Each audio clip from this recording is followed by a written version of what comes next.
अस्सलाम वालेकुम नाज़रीन, आप उफ़क़ टीवी देख रहे हैं। नाज़रीन, कुछ ताज़ा तरीन ख़बरें हैं। कल की रात को चौधरी परवेज़ इलाही साहब की जो लाहौर में रिहाइश है ज़हूर पैलेस, उसके ऊपर मुबैना तौर पर एंटी करप्शन ने हमला किया है। मकसद उनका चौधरी परवेज़ इलाही साहब की गिरफ़्तारी का था। चौधरी परवेज़ इलाही साहब पे ये FIR एकदम करती है और उन्हें गिरफ़्तार करने के लिए पुलिस पहुंच जाती है। ये हमला एक अनोखी नौयत का एक हमला था, जिसमें ना सिर्फ चौधरी परवेज़ इलाही साहब बल्कि चौधरी शुजात साहब और जो उनके बेटे हैं उनके घर पे भी पुलिस दाखिल हुई है। मकसद ये बताया जाता है कि वो चौधरी परवेज़ इलाही साहब को गिरफ्तार करने के लिए आए हैं। लेकिन ये एकदम से क्यों हुआ? क्या चौधरी परवेज़ इलाही साहब पे ये मुकदमा पहले बने थे? जी, ये मुकदमा तो चौधरी परवेज़ इलाही साहब पे पहले भी चल रहे थे और उनके जो वकील थे उन्होंने कहा है कि इन्होंने चौधरी परवेज़ इलाही साहब ने तो पहले ही प्रोटेक्टिव बेल इनकी ली हुई थी। फिर एकदम से एक यानी पुलिस का एक बख्तरबंद गाड़ी आती है और वो चौधरी परवेज़ इलाही साहब के घर में घुसती है। उनका जो मेन गेट है वो तोड़ा जाता है और अभी तक की इत्तलात के मुताबिक 24 से ज़्यादा लोगों को गिरफ्तार किया जाता है। इस पुलिस के जो नफरी आई थी, इसमें कुछ फीमेल ऑफिसर्स भी शामिल थी। कहा यह जा रहा है कि जिन्होंने जो है वो घर की ख़वातीन के साथ भी बदतमीज़ी की है। यहाँ एक अमर बड़े सोचने का है, ये एक बात बड़ी अहम है कि चौधरी परवेज़ इलाही साहब और चौधरी शुजात हुसैन साहब ये एक दूसरे के रिश्तेदार हैं और इनकी आपस में ही ख़ानदानी रिश्तेदारियाँ चल रही हैं और ये हैं भी एक दूसरे के बहुत करीबी, यानी इनके अगर ब्लड रिलेशन कहा जाए तो भी ये गलत ना होगा। लेकिन एकदम से ये चौधरी परवेज़ इलाही साहब पर हमला क्यों होता है? वो भी उस वक्त जब मज़ाकरात चल रहे हैं और जो मज़ाकरात की अंदरूनी रिपोर्ट के मुताबिक मज़ाकरात इस वक्त मस्बत डायरेक्शन में भी जा रहे हैं। जिस तरह के जो है वो मज़ाकराती टीम के कुछ अरकान ने भी ये बात की है कि जो मज़ाकरात हैं इलेक्शन के मुल्क में एक दिन इलेक्शन होनी चाहिए, वो मस्बत डायरेक्शन में जा रहे हैं। लेकिन इस वक्त जब मज़ाकरात चल रही हूँ और हुकूमत बाज़ाहिर ये दावा कर रही है कि वो ना सिर्फ एक दिन के अंदर इलेक्शन कराने की ना सिर्फ हामी है, बल्कि इसके लिए जो है वो काफ़ी हद तक अपने जो स्टांस है उसको कंप्रोमाइज़ भी कर सकती है। लेकिन यहाँ एक अमर बड़ा अहम है कि इस वक्त ये हमला क्यों हुआ है। देखिए, 5-6 वजूहात हैं जिसकी वजह से चौधरी परवेज़ इलाही साहब की रिहाइश का पर उन्हीं को गिरफ्तार करने के लिए एकदम जो है वो पुलिस नफरी आती है और उनका जो बख्तरबंद गाड़ी लेके आती है और वो जो उनके घर का मेन दरवाज़ा है वो तोड़ती है। देखिए, वो जो कुछ वजूहात हैं, मैंने अभी बड़ी तहकीक की है इसके ऊपर, तो मुझे कुछ 5-6 पॉइंट ऐसे मिले हैं जिससे ये ज़ाहिर होता है कि चौधरी परवेज़ इलाही साहब पे की जो रिहाइश का पर उनकी गिरफ्तारी का एकदम क्यों गिरफ्तारी के लिए जो है वो अटैक किया गया। तो उसकी 2 चीज़ें हैं। एक बात तो ये है कि चौधरी बरादरान में इत्तेहाद की कोशिश चल रही थी बैकग्राउंड में। कुछ हल्के ये कह रहे हैं कि काफ़ी हद तक चौधरी बरादरान में सुलह की कोशिशें थी, दो कि उनका पॉलिटिकल स्टांस डिफरेंट है, लेकिन इसके बावजूद भी उनमें कशीदगी कम करने और एक दूसरे से ताल्लुकात को नॉर्मलाइज करने के लिए काफ़ी हद तक कोशिशें कामयाब भी हो रही थी। तो ये हमला करा के, क्योंकि इस वक्त चौधरी शुजात हुसैन साहब जो है जो पाकिस्तान मुस्लिम लीग काफ के जो सदर हैं वो हुकूमती इत्तेहाद का हिस्सा हैं, तो ये चौधरी परवेज़ इलाही साहब के रिहाइश गाह पर जो पुलिस का मुबैना हमला होना, ये एक मकसद तो ये भी बताया जा रहा है कि जो चौधरी बरादरान के दरमियान जो इत्तेहाद की कोशिशें हैं उनको ठेस पहुंचाना है। दूसरी एक बात जो चल रही थी वो ये थी कि इस वक्त क्योंकि 90 दिन के अंदर इलेक्शन वाली जो बात चल रही है, क्योंकि गवर्नमेंट का ये स्टांस है कि जी इलेक्शन एक दिन के लिए एक ही दिन में कराए जाएँ और पाकिस्तान तहरीक इंसाफ भी इसकी सपोर्ट में आ गई है। तो उस वक्त जब मुज़ाकरात चल रहे हूँ और पाकिस्तान तहरीक इंसाफ के सदर के घर पर एकदम ये हमला करना, तो ये किसी हद तक जो मुज़ाकरात के अमल को ठेस पहुंचाना भी शामिल है।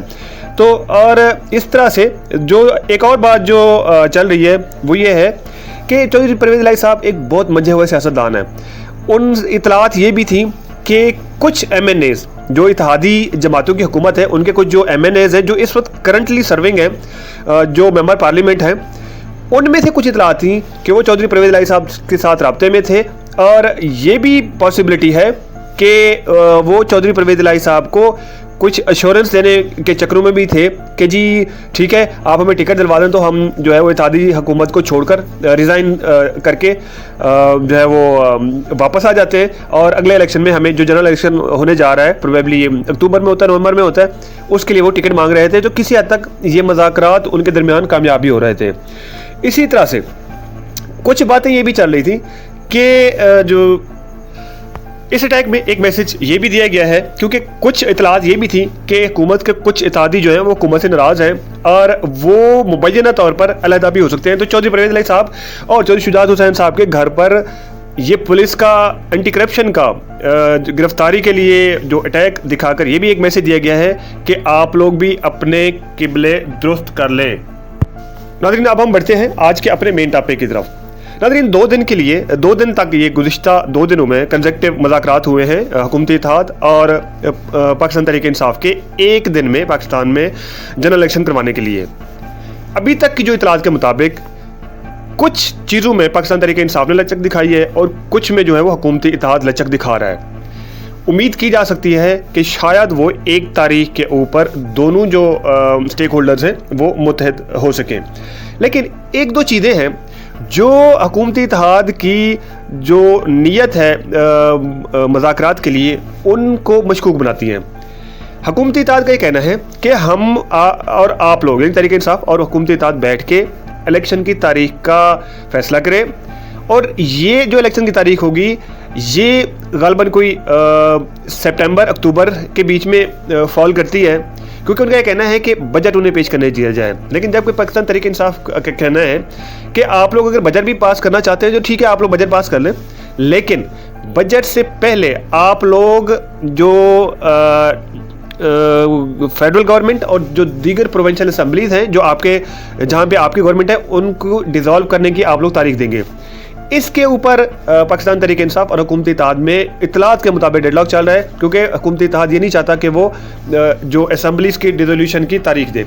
और दूसरी बात, एक चीज़ और जो सामने आई है वो ये है कि तहरीक इंसाफ अपने तमाम तर जो मुज़ाकरात हैं वो आइन के हदूद में करना चाहती है, जबकि हुकूमती इत्तेहाद जो है वो इससे भागना चाह रहा है। जैसे जो तहरीक इंसाफ का दावा है कि ठीक है, अगर इलेक्शन डिले होते हैं, 90 दिन के अंदर इलेक्शन नहीं होते पंजाब और KPK में, तो आप ऐसे करें कि आप आइन के अंदर तरमीम करें। हम जो तहरीक इंसाफ के मेंबरान पार्लियामेंट है जिन्होंने मुबैना तौर पर इस्तीफे लिए थे वो इस्तीफे वापस ले लेते हैं और ये अरकान पार्लियामेंट में आएंगे और 2/3 मेजॉरिटी के साथ जो है वो आइन के अंदर तरमीम होगी। और ये तरमीम एट वन यानी वंस के लिए एक वक्त के लिए होगी, उसके बाद ये कारामद नहीं होगी। यानी ये जो पाकिस्तान में एक पोलिटिकल टर्मोइल चल रहा है इससे निकलने के लिए एक आइनी तरमीम की जाए और उस आइनी तरमीम की रोशनी में ही इलेक्शन की डेट अनाउंस की जाए और असम्बली डिसॉल्व की जाए। जबकि जो हुकूमती इत्तेहाद है वो ये नहीं चाहता।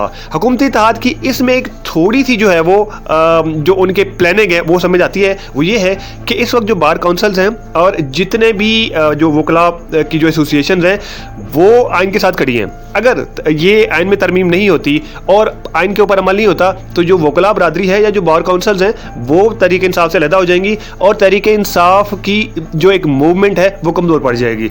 तो ये एक चीज़ जो हुकूमती इत्तेहाद है वो एक प्लानिंग के साथ पाकिस्तान तहरीक इंसाफ की जो मूवमेंट को कमज़ोर करने के, देखिए वकला की एक पावर है, इसमें तो कोई दूसरी शक है नहीं। तो और ये अगर वकला बरादरी तहरीक इंसाफ के साथ आइन बचाओ मुहिम में तो साथ जा सकती है लेकिन उनके पॉलिटिकल एजेंडे पे नहीं जा सकती, यही बात लतीफ़ खोदा साहब ने की है।